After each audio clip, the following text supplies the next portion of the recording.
Assalamualaikum warahmatullahi wabarakatuh. Ketemu lagi. Kali ini di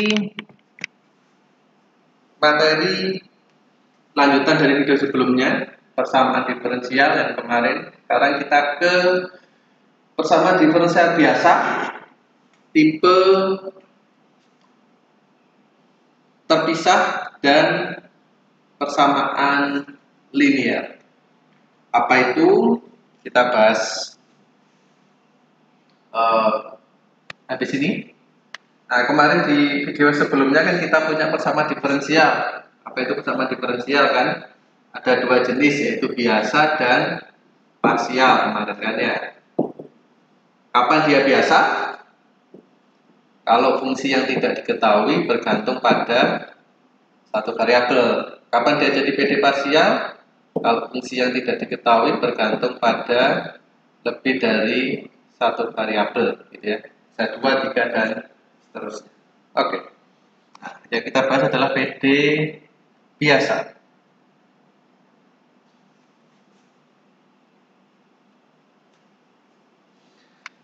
Apa yang akan kita pelajari di sesi ini, yaitu akan dibahas mengenai persamaan diferensial biasa orde 1 yang meliputi persamaan terpisah dan PD linear, ya. PD linear ada 1 ya. Ada PD terpisah enggak ya? Sepertinya enggak. Kita hanya pakai yang ada 1 linear saja ya. Yang terpisah ada di belakang kayaknya. Kita ke ada 1 linear saja kayaknya. Oke.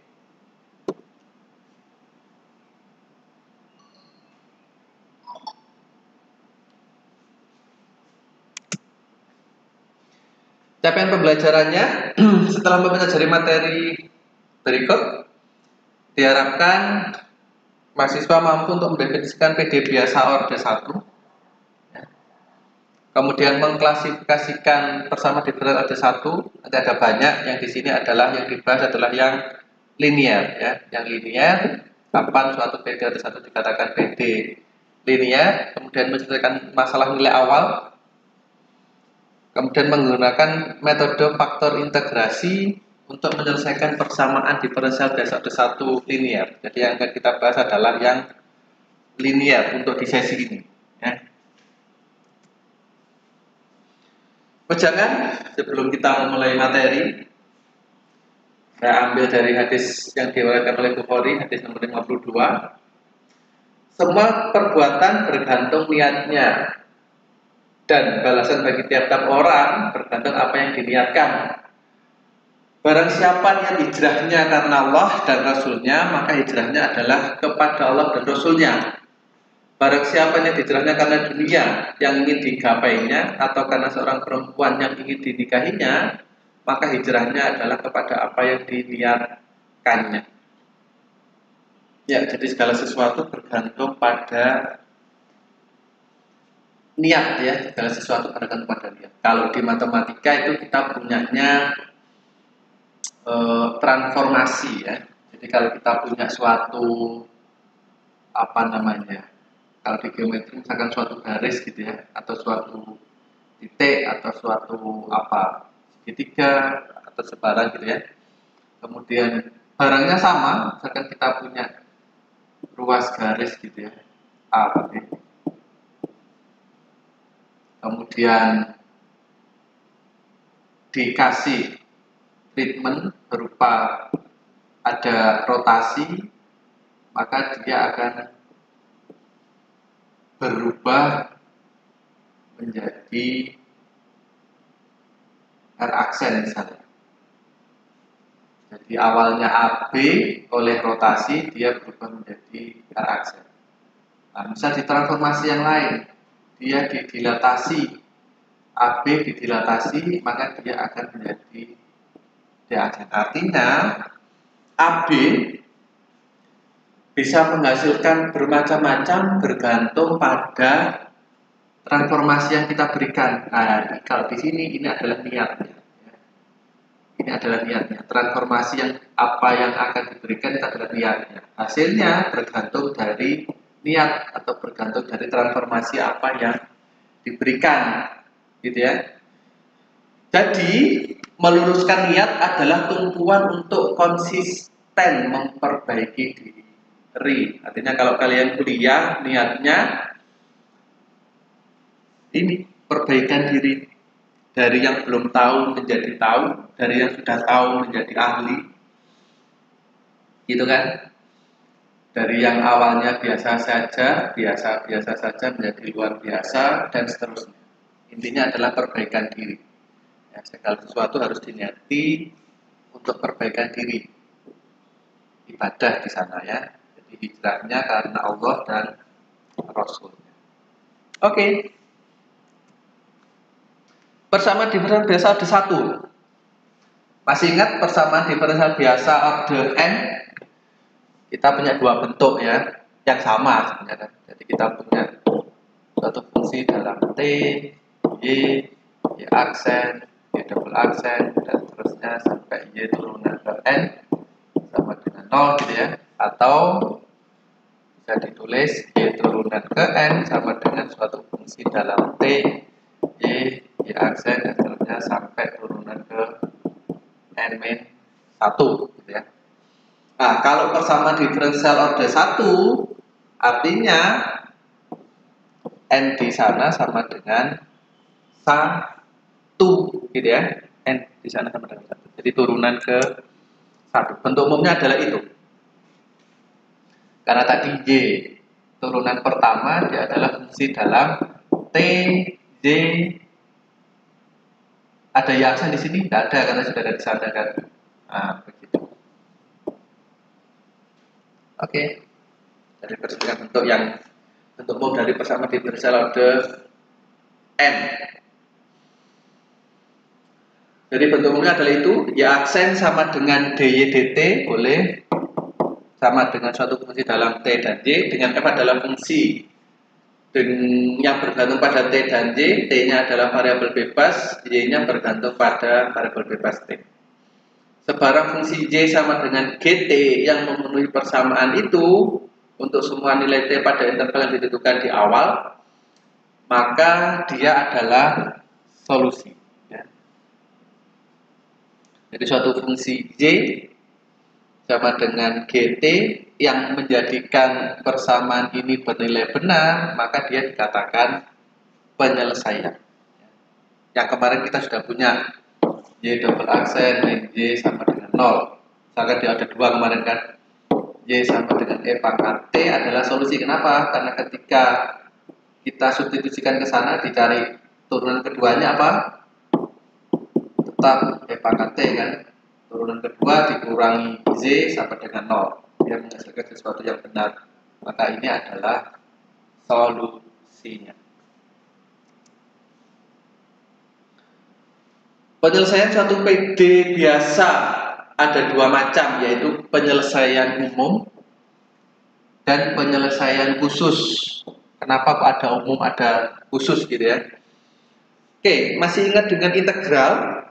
Kalau kita punya bentuk ini, apa hasilnya? Ya, setengah X kuadrat ditambah suatu konstan. Nah, ini yang dinamakan dengan umum, ya. Penyelesaian umum. Kenapa umum? Karena ada C, C-nya adalah nilai konstan sebarang. Nilai konstan sebarang artinya banyak fungsi di sini kan. Makanya kalau di kalkulus integral anti turunan itu tidak tunggal dari suatu fungsi, ya. Makanya dinamakan solusi umum karena ada C, C-nya sebarang, bisa macam-macam. Akan menjadi solusi khusus, kalau kita dapat menentukan C sama dengan berapa. Dari mana kita bisa mendapatkan nilai C kalau diberikan nilai awal, ya. Jadi penyelesaian khusus muncul ketika suatu PD disertai dengan nilai awal Z pada saat suatu T, contohnya itu Y0 sama dengan 1. Artinya kalau kita punya YX-nya sama dengan itu, setengah X kuadrat plus C, kita masukkan nilai awal di sana. Ketika Y0 sama dengan 1, berarti kan setengah dikali 0 kuadrat ditambah C. Didapatkan C sama dengan 1. Sehingga solusinya adalah setengah X kuadrat ditambah 1. Nah, ini yang khusus ya. Karena kalau digambarkan grafiknya, kita hanya punya satu grafik setengah X kuadrat plus 1. Tapi kalau kita punya ini, kita punya banyak grafik, C-nya kan sebarang. Nah, nanti kalau di PD kita punya yang namanya medan arah, artinya kumpulan dari solusi-solusi khusus yang dapatnya di sini disertai dengan arah. Arahnya adalah T dari negatif ke positif ya. Nah, itu. Jadi kalau diberikan nilai awal, maka yang ditanya adalah penyelesaian khusus tanpa disebutkan di soal nanti. Kalau disertai dengan nilai awal, maka kalian harus mencari nilai C-nya berapa. Tapi kalau nggak ada nilai awal, maka kita punyanya adalah solusi umum yang muncul C di sana ya. Oke. Nah, sekarang jenis PD biasa orde 1 yang pertama, yaitu PD orde 1 linear. Masih ingat di video sebelumnya kita sudah bahas linearitas ya. Dari suatu PD. Jadi kalau kita punya suatu PD orde N,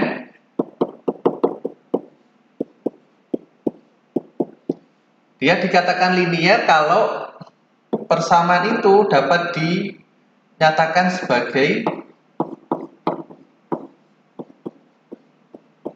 itu kan kombinasi linear dari Y beserta turun-turunannya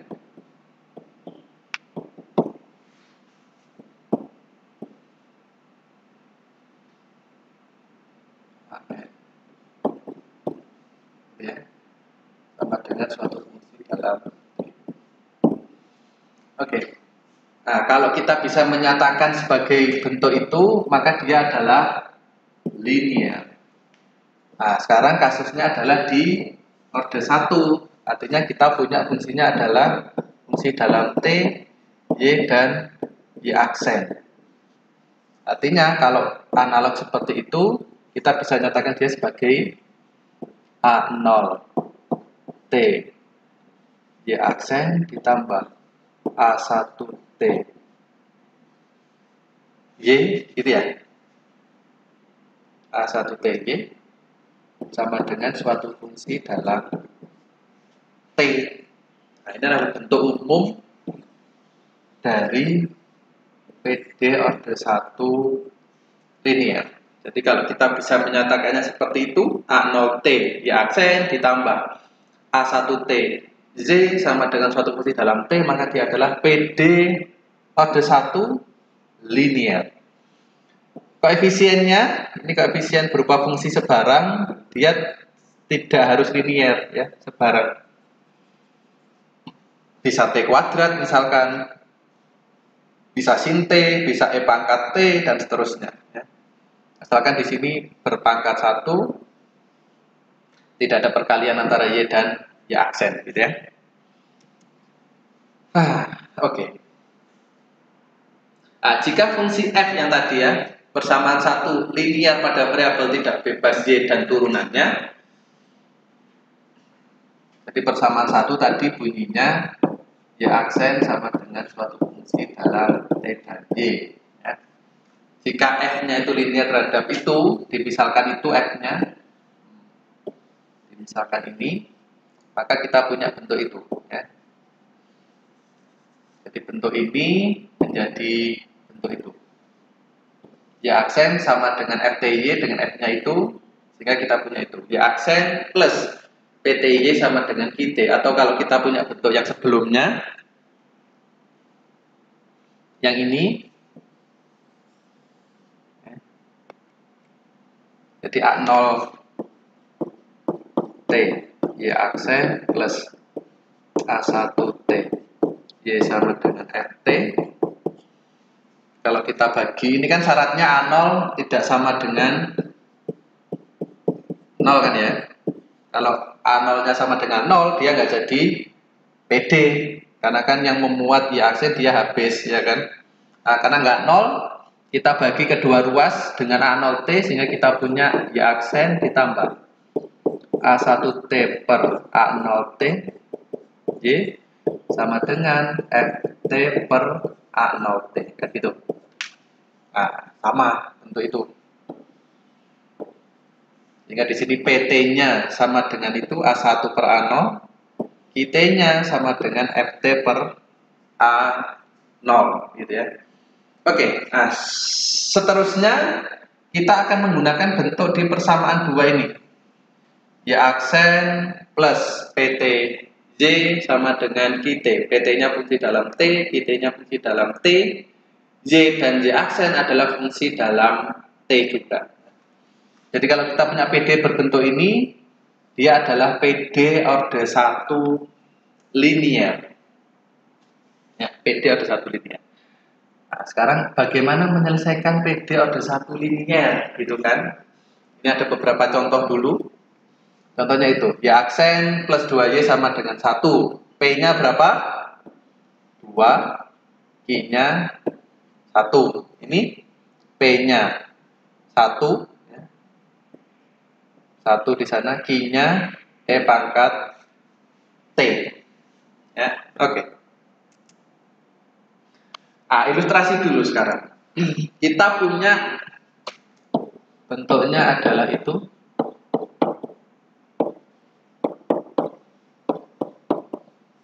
Ilustrasinya ini. Misal kita punya perkalian dua fungsi U dan V, maka turunannya kan itu. Jadi kalau U dan V diturunkan, U fungsi dalam T, V fungsi dalam T, diturunkan terhadap T, maka kita punya itu. V, U aksen ditambah U, V aksen, gitu ya.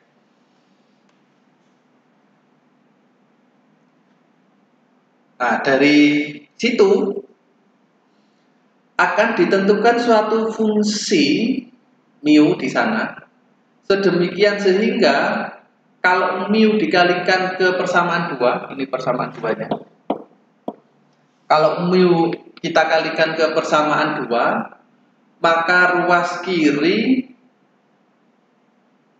kita, jadi gini, kita punyanya kan persamaan 2 nih, Y aksen plus PTY sama dengan QT. Nah, kita mau supaya ruas kiri ini merupakan turunan dari sesuatu, ya, terhadap T, gitu ya. Bagaimana caranya? Kan kita nggak tahu. Y aksen plus PTY kan ini bentuk umum. Kita nggak tahu dia turunan dari apa. Nah, kita set sekarang. Kita set supaya ruas kiri ini adalah turunan dari perkalian dua fungsi, yaitu kita set dia perkalian dari mu dikali Y jika mu kita kalikan ke sana. Jika mu kita kalikan ke persamaan 2, maka ruas kiri harus menjadi turunan dari mu dikali Y. Tentunya mu-nya tidak fungsi sebarangan, ya kan? Mu seperti apa yang memenuhi, ya ini yang kita cari.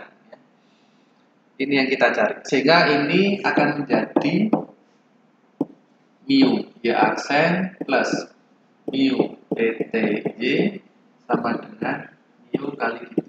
Dengan mu-nya adalah fungsi dalam T, ya. Mu-nya adalah fungsi dalam T. Ini kita harus mencari mu supaya ruas kiri itu merupakan turunan dari mu dikali Y. Mu dikali Y turunannya sama dengan mu Y aksen ditambah Y mu aksen, kan gitu. Jadi mu dikali Y kalau diturunkan kan dapat itu, mu Y aksen ditambah Y mu aksen. Nah, ini harus sama dengan itu. Kita punya mu Y aksen di sana, mu Y aksen di sini, ada mu PTY, ada Y mu aksen, ya.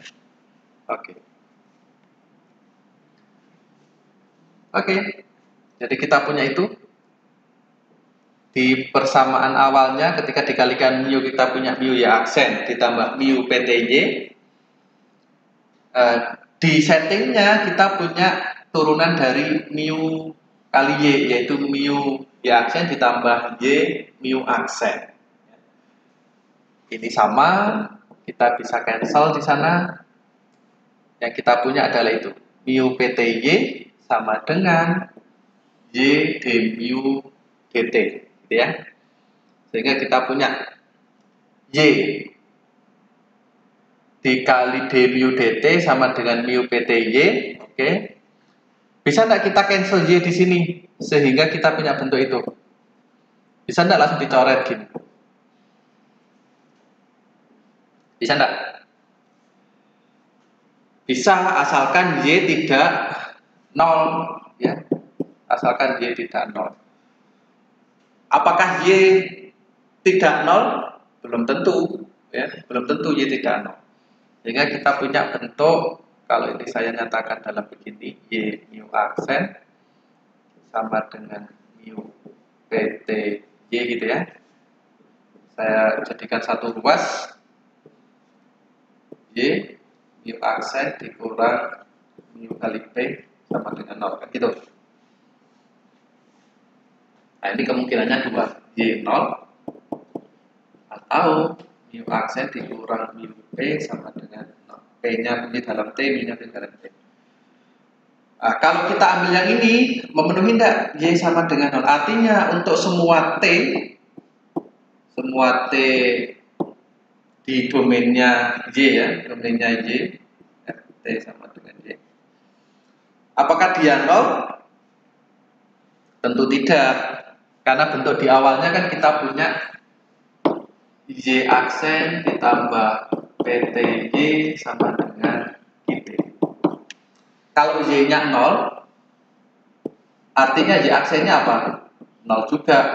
Ketika kita masuk ke sana, kalau ini 0 ditambah P dikali 0, apakah sama dengan QT? Padahal QT-nya kan fungsi dalam T, tidak harus 0 kan, tidak mesti 0 ya.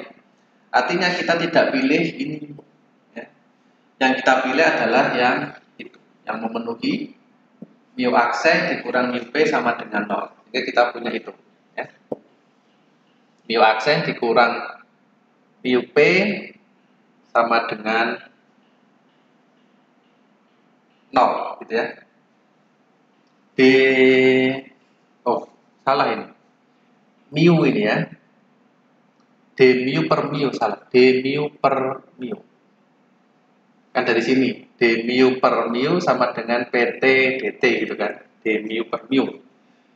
Dengan mengintegralkan kedua ruas, kita punya ln mu sama dengan integral PT dt.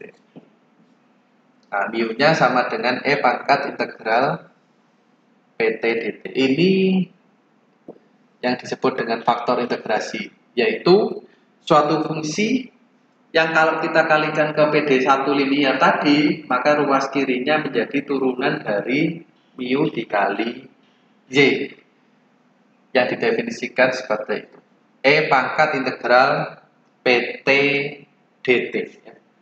Ingat bahwa yang kita punya bentuknya tadi kan ini, Y aksen ditambah PTY sama dengan QT, di mana PT-nya adalah koefisien dari Y dengan koefisien dari Y aksen adalah 1 di situ ya.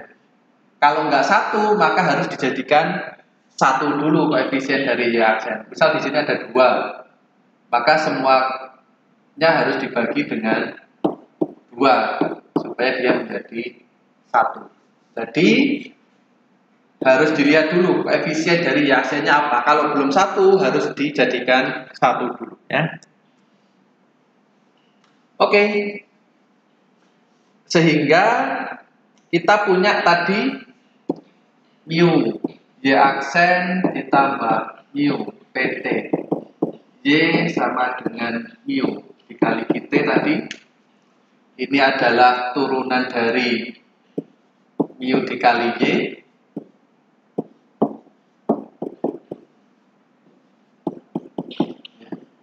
Dengan mu-nya adalah E pangkat tadi. E pangkat integral PT dt. Oke. Sehingga kita punya D mu Y sama dengan mu T dt. Diintegralkan kedua ruas, kita punya itu. Mu Y sama dengan integral mu T dt. Sehingga Y-nya adalah itu. Nah, ini adalah solusi umum. Sepermu kali integral mu T dt. Ingat, ini biasanya salah. Ada sepermu di sana, ada mu di sana. Boleh dicoret enggak? Tidak boleh, karena ini kan ada di dalam integral. Ini di luar integral, ya. Jadi ada pintunya, tidak bisa langsung ketemu. Jadi harus dibuka dulu ini pintunya, ya. Dioperasikan dulu integralnya, baru bisa ketemu. Jadi ini tidak boleh dicoret. Mu sama mu diboleh, nggak boleh dicoret. Oke. Jadi yang kita punya, kalau kita punya bentuk itu,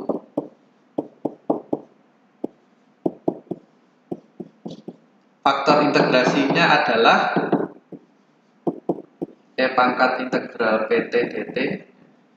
Ingat, koefisien Y aksen harus 1 di sana. Ya. Dan solusi umumnya adalah Y sama dengan sepermu integral mu kali Q dt. Oke, selesai. Contoh. Tentukan penyelesaian dari itu. PD order 1 linear, ya. PT-nya seberapa? Benar, 1. QT-nya E pangkat T. Oke, ada dua nilai awal di sana, ya. Maka kita punya dua solusi khusus, ya. Karena ada dua nilai awal, maka ada dua solusi khusus, ya. Ada Y1, ada Y2 misalnya. Oke, P-nya 1, Q-nya E pangkat T, maka faktor integrasinya adalah itu. Mu sama dengan E pangkat integral sama dengan E pangkat T ditambah C, gitu kan. Hasil dari integral ini kan T plus C. Pak, kenapa kok diambil C-nya 0? Kalau di sini saya ambil C-nya 0. Ya biar gampang. Kalau kalian mau ambil, Pak saya nggak mau 0, kegampangan. Misalkan saya mengambil C-nya 3 gitu, boleh aja. Artinya didapat mu-nya adalah E pangkat T plus 3. Boleh aja, nggak masalah. Jadi faktor integrasi di sini dia tidak tunggal. Kalian boleh pilih C-nya berapapun di sana, ya. Dia tidak tunggal. Yang paling gampang ya kita ambil C-nya sama dengan 0, ya. Sehingga didapat mu adalah E pangkat T. Maka solusi umumnya sepermu integral mu dikali Q terhadap T, sehingga kita punya itu. Jadi solusi umumnya adalah, ya, solusi umumnya adalah itu. Nah, tadi kita punya nilai awal 01 sama 50. Artinya ketika X-nya 0 nilainya adalah 1, yang kedua ketika X-nya 0 nilainya adalah 5. Gitu, ya.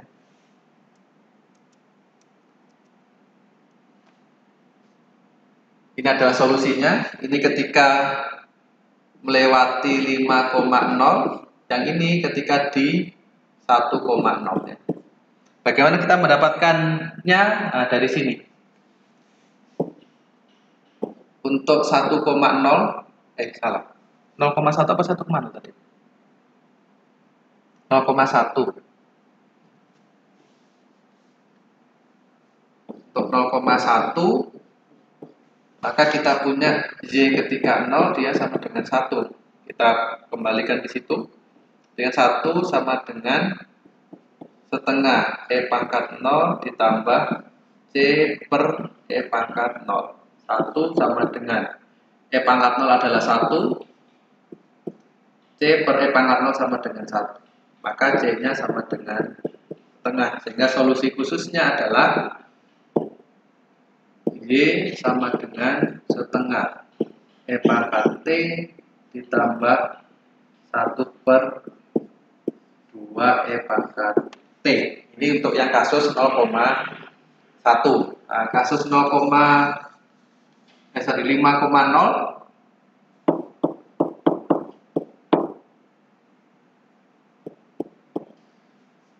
ketika X-nya 5, nilai Y-nya adalah 0. Ya. Jadi kita punya 0 sama dengan setengah E pangkat 5 ditambah C per E pangkat 5. Jika kita punya C per E pangkat 5 sama dengan negatif setengah E pangkat 5. C sama dengan negatif setengah E pangkat 10. Maka solusi khususnya adalah Y sama dengan setengah E pangkat T min 1 menit E pangkat 10 per 2 E pangkat T. Ya. Kita punya dua solusi khusus karena diberikan dua nilai awal. Yang kalau digambarkan grafiknya adalah ini tadi. Ini untuk yang 5,0, ini untuk yang 0,1 ya. 0,1. Oke. Ke atas. Oke. Nah, ini kalian bisa upload itu pakai Maple di buku saya. Di buku saya sudah ada cara nguploadnya di Maple ya. Bagaimana caranya kalian bisa niru. Contoh berikutnya. Tentukan solusi dari Y aksen min 2Y sama dengan 4 min T. P-nya apa? Itu. Jadi P-nya bukan 2 saja, tapi ada negatifnya ya. Jadi PT-nya adalah negatif 2. QT-nya 4 min T. Ya. Sehingga faktor integrasinya itu. Kembali dengan mengambil C sama dengan 0, maka kita punya mu sama dengan E pangkat negatif 2T. Sehingga solusinya adalah itu. Dari dipisah. Apa? Diintegralkan. Seper mu integral mu dikali Q. Dengan menggunakan integral dapat solusi. Oke, aman? Semoga aman ya. Ini adalah medan arah tadi ya. Medan arah direction field ini ya. Jadi kalau kita pakai Maple kita bisa melihat medan arahnya. Artinya untuk T dari kiri ke kanan, medan arahnya begitu. Ini kumpulan dari banyak solusi. Jadi solusi umumnya itu. Jadi kalau kita gambarkan begitu, kumpulan dari banyak solusi. Kumpulan dari banyak solusi. Nah, solusi khusus muncul ketika kita ambil satu titik yang dilalui oleh salah satu solusi. Misal kita ambil 2,2 gitu ya. Nah, solusinya adalah itu. Solusi khususnya artinya kita punya satu lintasan ya. Satu lintasan yang melalui 2,2. Solusi umumnya ya semua ini, semua lintasan itu arahnya begitu. Ini medan arah ya. Dan kita tahu arahnya untuk T dari kiri ke kanan, ya. Dari negatif ke positif. Oke, aman? Semoga ya.